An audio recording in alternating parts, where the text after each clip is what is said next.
Graça e paz, abençoados. Vamos prosseguir aqui na parte 4, os batismos. Então, como estava falando aqui, João ficou surpreendido, né? Aqui no Mateus capítulo 3, no verso 7, diz aqui: vendo ele que muitos dos fariseus e saduceus que vinham ao seu batismo, disse: raça de víboras, quem vos ensinou a fugir da ira futura? Aí João vem dizer: produzir, pois, frutos dignos de arrependimento. Então agora as obras de vocês têm que ser diferentes. Não adianta só a confissão, né? Porque a fé sem obra é morta. Então, a confissão sem atitude é morta, é mentirosa. Produzir, pois, frutos dignos de arrependimento. E ele diz mais no verso 9: não presumar de vós mesmos, dizendo, temos por pai Abraão, porque eu vos digo que das mesmas pedras pode Deus suscitar filho de Abraão.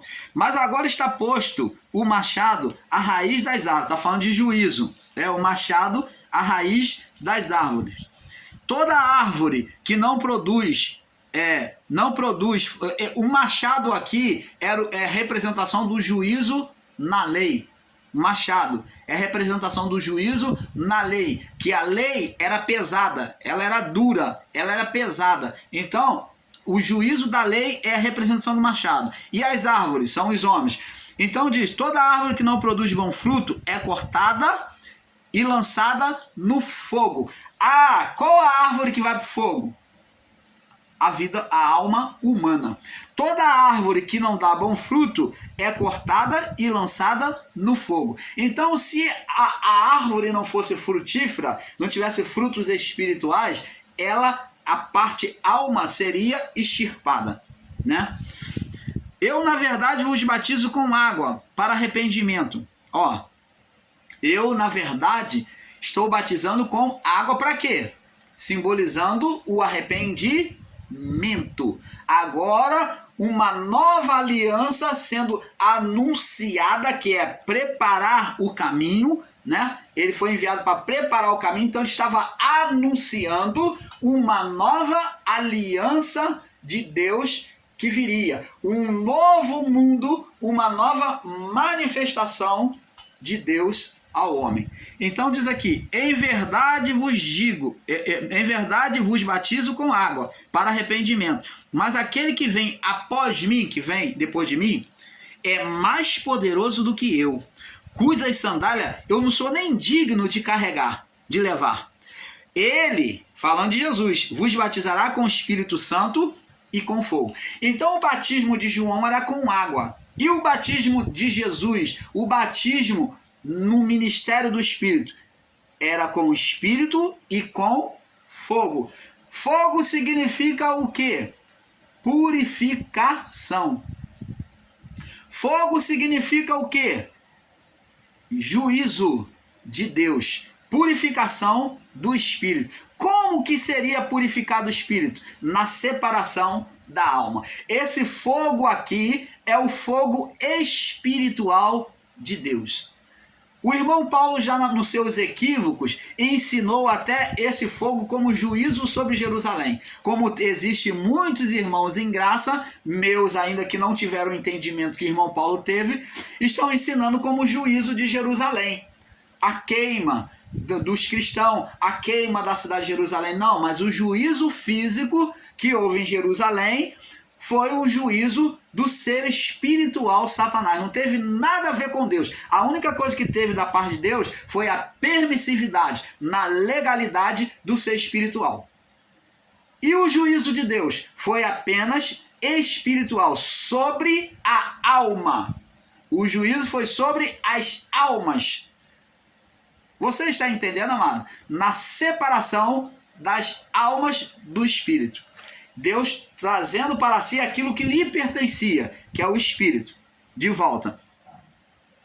E diz aqui: o que vem após mim é mais poderoso, ele vai batizar com o Espírito Santo com fogo. Diz aqui verso 12: ele tem a pá na tua mão. Vê que está interligado, sobre o juízo, Ele tem a pá na tua mão, falando de uma pessoa que está trabalhando com uma ferramenta agrícola, que vai separar o grão, né? tirar a palha do meio do trigo. Ó, ele tem a pá e limpará a sujeira, né? A palha, e recolherá no celeiro o seu trigo. Ó, ele tem a pá e separar a sujeira, aquilo que não presta, a palha, e recolherá no celeiro o seu trigo. O que é trigo aos olhos do Criador?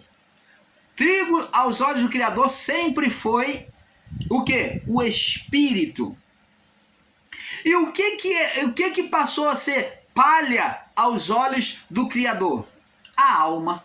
A alma que pecou ficou em estado de condenação e ela condenava o Espírito. Então a alma para Deus não prestava, era estado de condenação.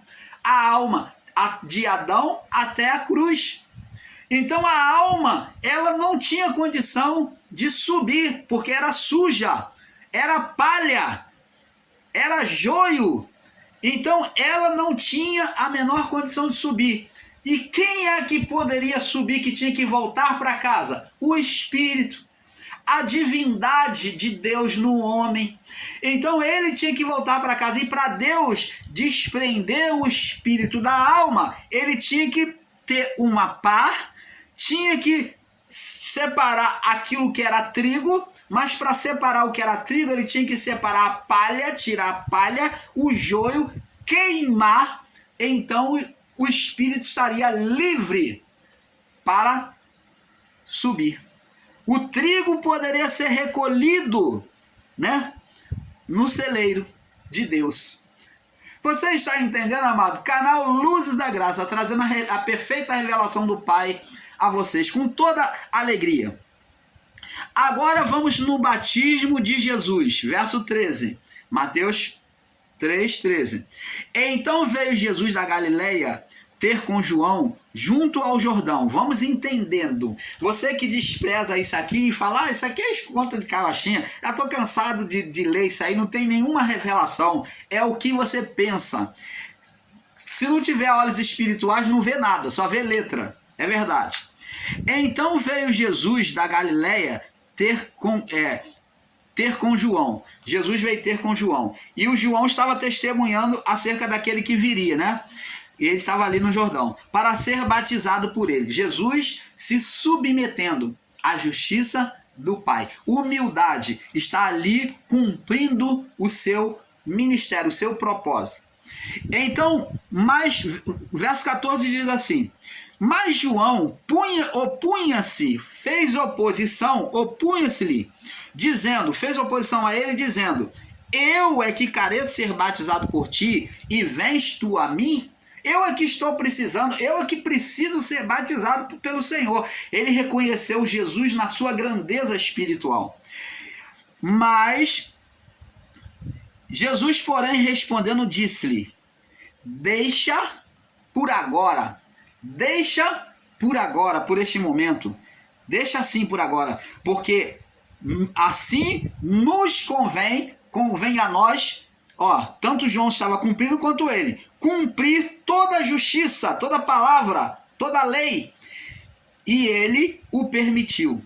E sendo Jesus batizado, o Filho, mesmo na sua grandeza, com humildade. Essa é a natureza divina. Ele foi humilde, se deixou ser batizado por aquele que era inferior a ele. Mas ele se colocou como igual. Deixa, porque nos convém, ele falou com igualdade, nos convém, tanto a mim quanto a você, João, cumprir a justiça de meu Pai. E ele se deixou ser batizado. Verso 16. E subiu logo da água. Saiu daquele estado da água. Então, amados e abençoados, vamos enxergando aqui. Ei, você que ensina que é conto de carochinha, que é lenda judaica, a figura do bode Azazel, que era a representação do anjo Azazel, né? Com os 200 anjos lá que veio aqui e perverteu a criação. Então, agora Jesus vai mostrar para nós aqui que esse bode, ele vem fazer a representação primeiro do cordeiro. Vamos observar a palavra. Vamos com a mente iluminada diante do Pai. E diz aqui, ó, e sendo Jesus batizado, logo subiu da água. O cordeiro, antes de ser imolado, era trazido um cordeiro puro, sem mancha, sem mácula, tinha que ser perfeito, não tinha que ter nenhum defeito no cordeiro, nem orelha deformada, nem pata, nada, nenhuma pinta, nada, ele tinha que ser perfeito. Assim, demonstrando a natureza divina em Cristo. Essa perfeição demonstra a parte de dentro de Cristo. Por isso que o cordeiro tinha que ser perfeito, mostrando a natureza de dentro divina. Agora, esse cordeiro, ele antes de ser sacrificado, ele tinha que ser banhado em água limpa ou água corrente. Assim como o cordeiro lá do livro de Levítico, que o sacerdócio fez, assim como Deus fez diante de Adão e a sua mulher para trazer a vestimenta, imolando o cordeiro, essa imagem lá do início adâmico estava agora se cumprindo na pessoa de Cristo. O cordeiro sendo lavado e para ser imolado. O cordeiro sendo batizado, Cristo sendo batizado, para estar pronto para cumprir o propósito divino. Ele não diz que nos convém cumprir toda a justiça. O propósito divino não era trazer o resgate do homem, dos espíritos para Deus?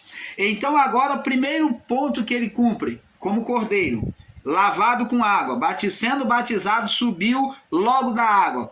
E quando ele cumpre o batismo, se coloca como cordeiro aos olhos de Deus. É como se ele estivesse dizendo, ó, Pai, eu estou aqui, ó, pronto para tirar, para reparar toda a condenação, para tirar a criação desse estado de condenação, desse mundo de trevas. Ele é como uma apresentação diante de Deus. E o que aconteceu?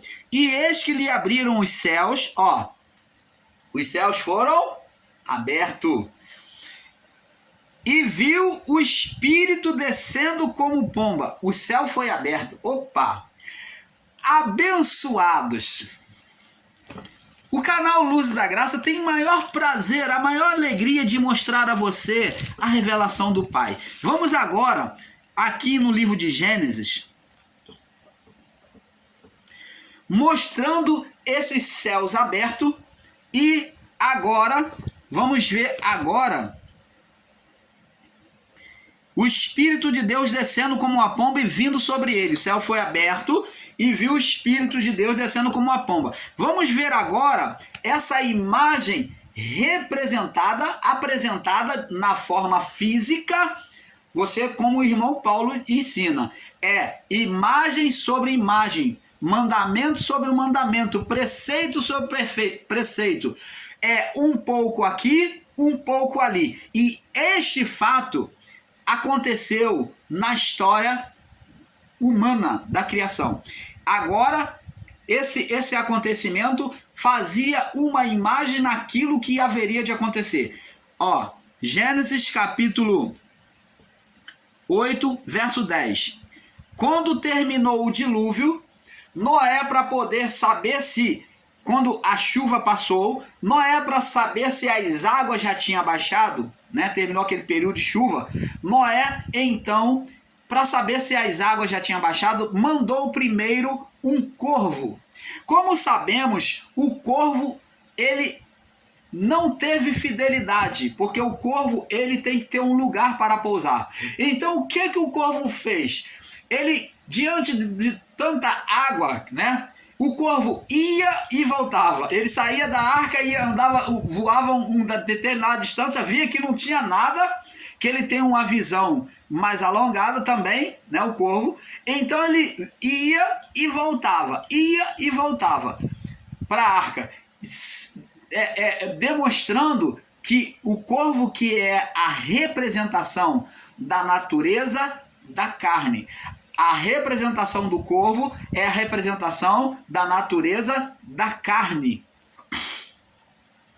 demonstrando que a natureza da carne iria estar em todas as gerações, quando ele ia, voltava, ia, voltava, ia, voltava. Então, a arca é a nova criação de Deus, é a representação da nova criação de Deus. Então está dizendo que o corvo iria e voltar em todas as gerações. Ele iria, voltar, iria, voltava. A carne iria prevalecer, né? Retornar em todas as gerações. E assim é. É ou não é? É. Então a carne, o homem estaria sempre revestido do corpo carne. Isso é um fato. Saiu a condenação espiritual, mas a carne voltou. Estamos aqui, ó. Ela está aqui, ó. A natureza que puxa o homem para a condenação, para desobedecer a Deus, né? Não condenação espiritual, porque não existe mais diante do Pai. Agora, esperou ainda mais 7 dias, tornou a enviar a pomba. Ele enviou a primeira vez, a pomba também fez a mesma coisa. Ela foi, não havendo lugar para pousar, ela voltou. Ó, não havendo lugar para pousar, ela voltou. O que significa a pomba ir e voltar? Significa a pomba ir e voltar, significa Cristo vir e voltar. Significa morte e ressurreição de Cristo. Morte e ressurreição de Cristo. Ela ir, a morte não poder deter ele, e a pomba, que é a representação de Cristo, voltar à criação. Então agora, esperou mais 7 dias. 7 significa um tempo, plenitude, um tempo pleno, um tempo completo. Vê que a palavra aqui está 7 dias, significa plenitude, um tempo completo. Esses 7 dias demonstra a morte e ressurreição de Cristo, aonde ele morre e ele vai, mas ele volta à criação, volta ressurrecto, né? Então agora a pomba voltou a ele e tornou então a enviar a pomba e fora da arca, depois desse dia que ela foi e voltou, tornou a enviar. E a pomba voltou a ele à tarde. Jesus voltou na sua ressurreição e trazia, né? Me perdoe, amados, é o vento, né? E a pomba trazia, eis que arrancada uma folha, a pomba, de tardinha, e eis que arrancada uma folha de oliveira, que a folha de oliveira demonstra a esperança. Demonstrava a esperança, aonde Deus iria iniciar uma nova criação, aonde Noé iria viver uma nova criação. Deus agora iria iniciar por Noé e a sua família uma nova criação, esperança de uma nova criação. Então agora Deus está dizendo, ó, vão iniciar, trazendo a esperança da salvação, deles poderem estar num lugar firme, numa nova criação. Você está vendo que está iniciando uma nova criação agora. Se houve um galho de oliveira, está dizendo que haveria um lugar para pousar a arca, terra firme. Então demonstra a esperança, uma nova criação. E diz aqui, a pomba voltou a ele à tarde, demonstrando também a imagem de Cristo, que trouxe a esperança da salvação, que Paulo tanto fala que eles teriam que ter, né, os apóstolos. E eis arrancada uma folha de oliveira no bico, e conheceu Noé que as águas tinham minguado sobre a terra. Então, após isso, esperou ainda outros 7 dias. Então a esperança de salvação agora já tinha sido anunciada. Agora, esse esperar mais 7 dias, agora vai demonstrar agora o tempo do juízo. O tempo do juízo. Um tempo completo, 7 dias, um tempo completo, plenitude. Esperou mais 7 dias. E aí o que acontece? Esperou ainda outros 7 dias e enviou a pomba. E agora, após Jesus, o período que Jesus ficou aqui, completou-se o tempo. Estava sendo anunciado agora que já haveria de vir o juízo. Jesus também já tinha anunciado. Então Jesus ficou aqui mais um tempo sobre a terra. E então, o que aconteceu? A pomba não volta mais. A pomba não tornou mais a ele, no verso 12. Esperou ainda outros 7 dias, enviou a pomba. Ela foi enviada para quem?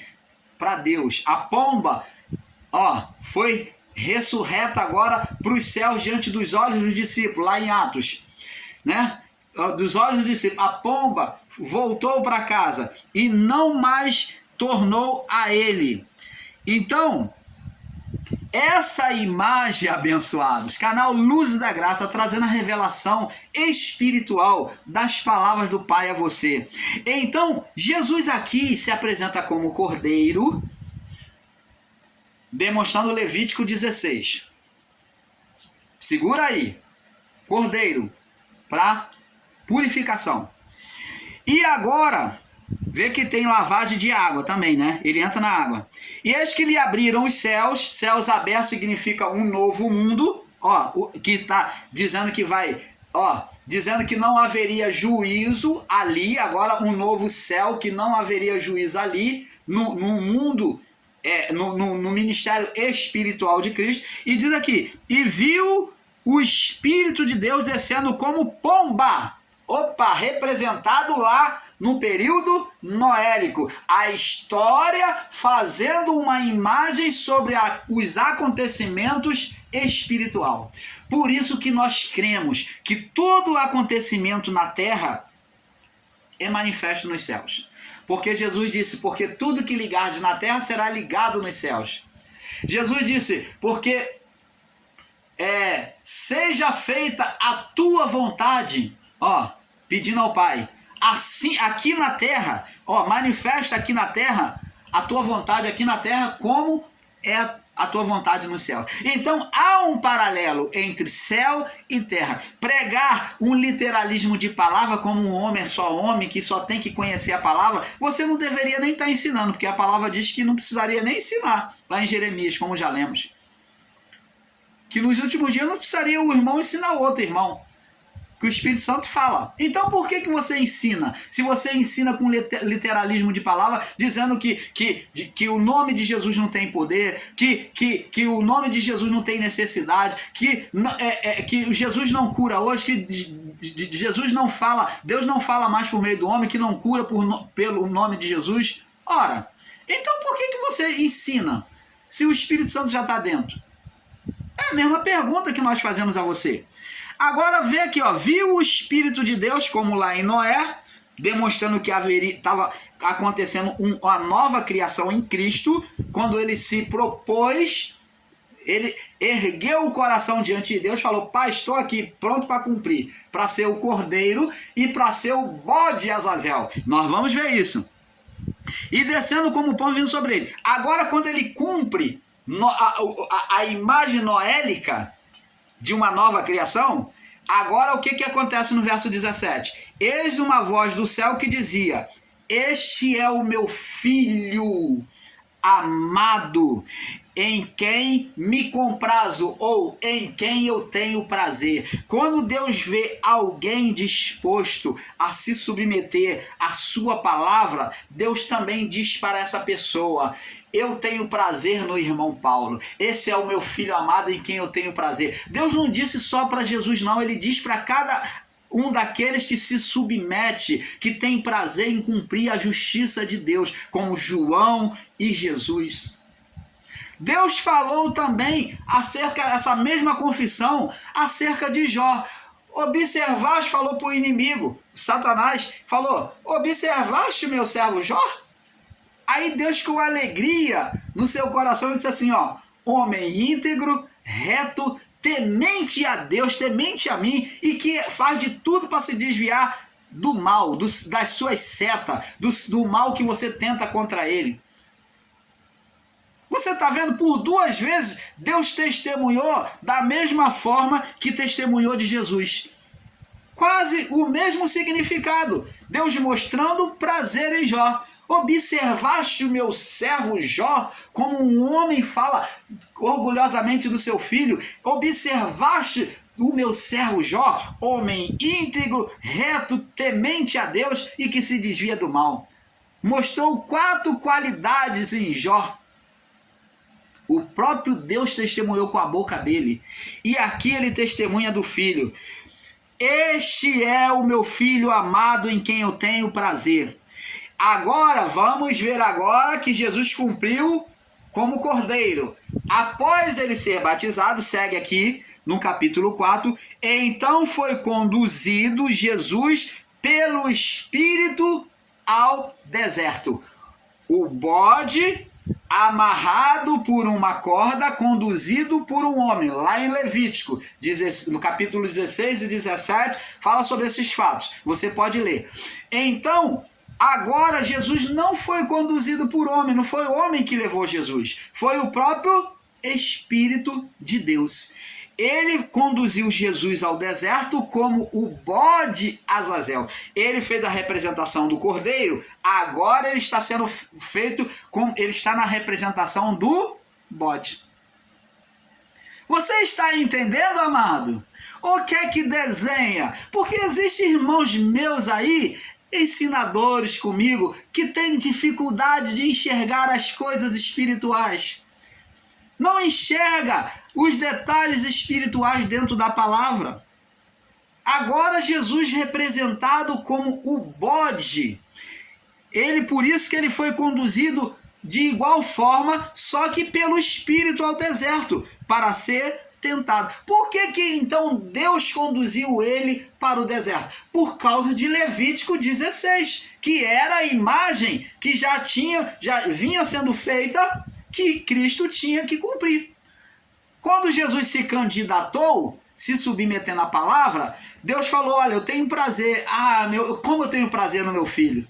Agora Deus, sabendo que ele estava proposto mesmo a advogar por nós, a arriscar toda a cédula que era contra nós, como advogando as nossas condenações, então agora Deus fala, então já que ele está proposto, então agora vamos fazer agora a representação do bode. Pegou ele, botou nele o desejo de caminhar para o deserto, quando ele bem se viu, estava lá no deserto,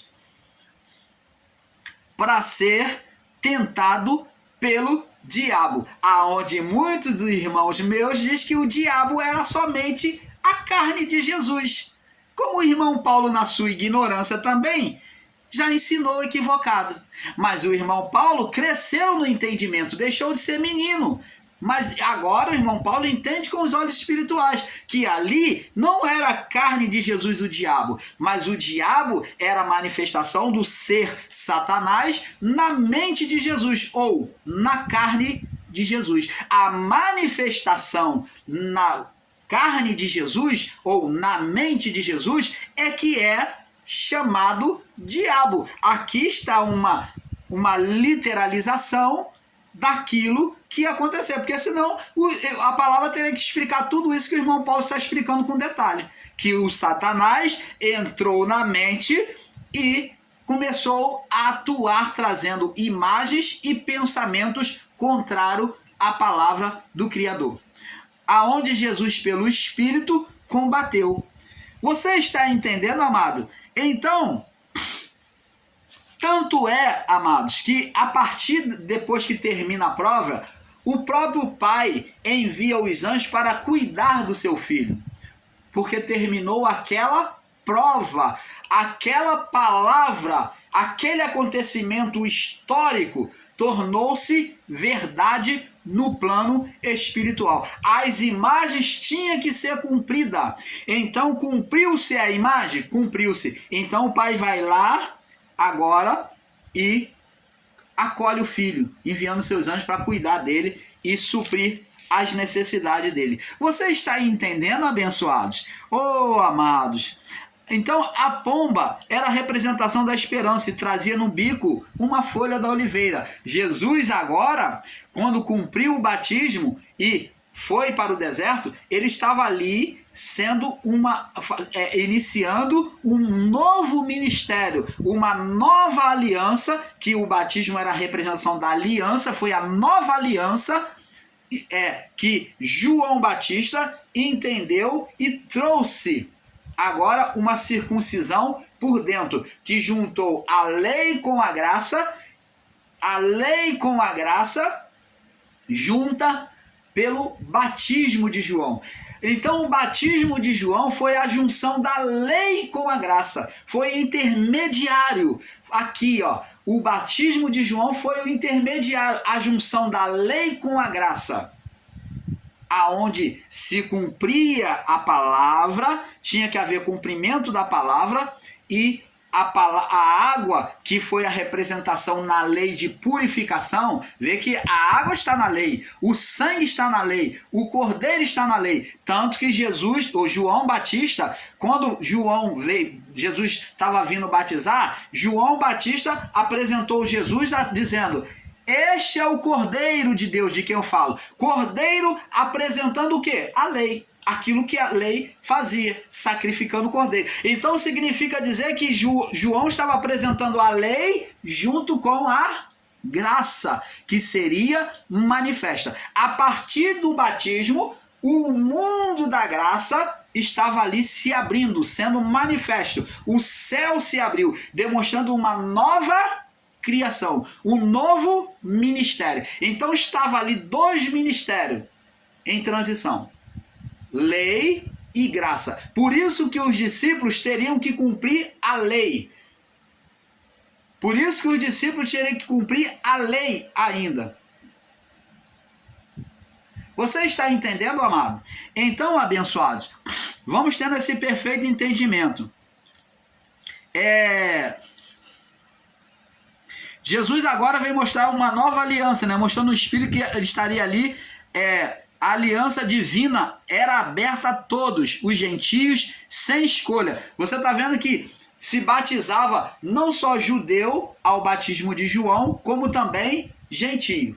Nunca foi impedido no batismo de João gentio se batizar, mas o batismo de João era para judeu e gentio. Você está entendendo? Então agora vem chegando um novo batismo, uma nova aliança. Nós vamos passar para o próximo vídeo, para a parte 4, né? Porque é um pouco aqui, para a parte 5, porque é um pouco aqui, um pouco ali. E vamos crescendo. Então tem várias outras revelações para trazer para vocês acerca dos batismos, que é o batismo, que são as alianças de Deus com o homem. Paz seja dada a todos. Vamos para a parte 5.